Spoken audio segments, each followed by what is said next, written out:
All right, let's talk about something that's, well, it's deeply personal. We're going to dive into a pretty big shift in our culture, how technology is totally changing the way we remember, honor, and grieve for the people we love. It really gets you thinking about what a legacy even means in this digital age. I mean, this is a question that hits home for so many of us, right? You get that call, and the person you need to be with, the family you want to hug, they're an ocean away.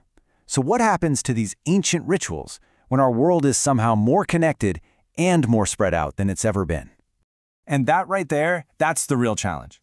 You know, grief has always been something we do together, as a community.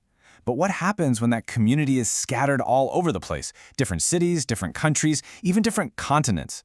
That feeling of being together, it just gets lost. It's a totally modern problem for a need that's as old as humanity.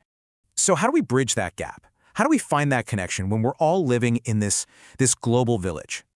Well, this is where technology comes into the picture.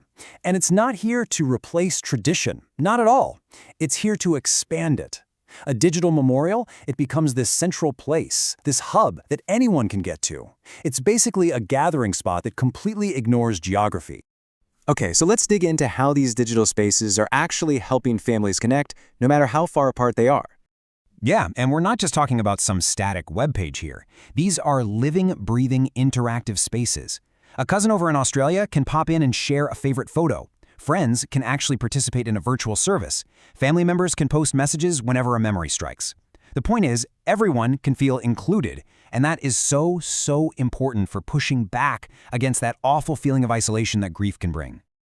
Just think about what a huge shift this is. You know, the old way, it was all physical and kind of fragile. A newspaper clipping that turns yellow and brittle, a funeral program you stick in a drawer and forget about. But now, those fleeting moments are being turned into a permanent digital legacy, something you can go back to and share, literally forever. And the amazing part is, it all happens with just a single private link. What starts out as one person's memory, it grows into this beautiful collective story made of photos and tributes from everyone. It's a really powerful thing, and it strengthens those family and community bonds right when people need it the most. But look, it's not just about being able to access it from anywhere. The real emotional punch, that comes from making these spaces truly, deeply personal. Families get to shape every single part of it to really reflect who their loved one was. You can pick a theme that fits their personality, carefully choose the photos and videos, tell their life story, and even add the music they loved. It's all about creating a space that just feels right, you know? An authentic celebration of who they were. And honestly, that is what makes all the difference. When you're going through a loss like that, feeling like your loved one is being seen and remembered for who they really were, that's everything. That personalization means the tribute feels respectful and unique, not like some cookie-cutter template. It's about truly honoring the person. So this really powerful emotional shift, it's not just changing how families grieve, it's also causing a huge shift in the business of remembering. Let's take a look at how this is shaking things up for the funeral industry itself.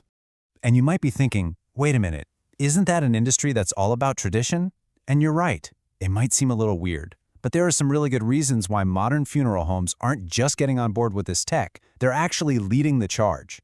Yeah, the reasons are pretty clear when you look at it. First off, by offering these modern, thoughtful services, they build a ton of trust with families. Second, their reach just explodes, way beyond what an old newspaper obituary could ever do. And maybe the biggest reason? They're future-proofing their whole business for a generation that does everything online. So here's how that actually works. Every single time a family shares that memorial link, the funeral home's name goes right along with it. It's like this subtle but really genuine endorsement. It makes them look modern and caring, it can open the door to other premium services, and in the end, it brings in more referrals from families who felt truly taken care of. So when you put all this together, it's pretty clear this isn't just some passing trend. We are literally watching a fundamental evolution in how we as a society handle remembrance. I mean, this timeline really puts it all into perspective, doesn't it? We went from newspaper obituaries and physical guest books to these interactive, shareable memorials. And for younger generations, for people who've grown up with their entire lives online, having a digital way to remember someone isn't a nice to have, it's just expected. At the end of the day, for the funeral industry, this isn't just about adopting new tech. It's really about empathy. It's about meeting families where they are right now and giving them the tools they need to grieve and connect in the world we live in today. This is becoming the new standard for what compassionate care looks like. And that kind of leaves us with a really fascinating question, doesn't it? We've already seen the leap from paper to pixels. So as our lives get even more tangled up with the digital world, how are our legacies going to keep evolving? What will it even mean to be remembered, say, 50 years from now? It's definitely something to think about. Thanks so much for joining me.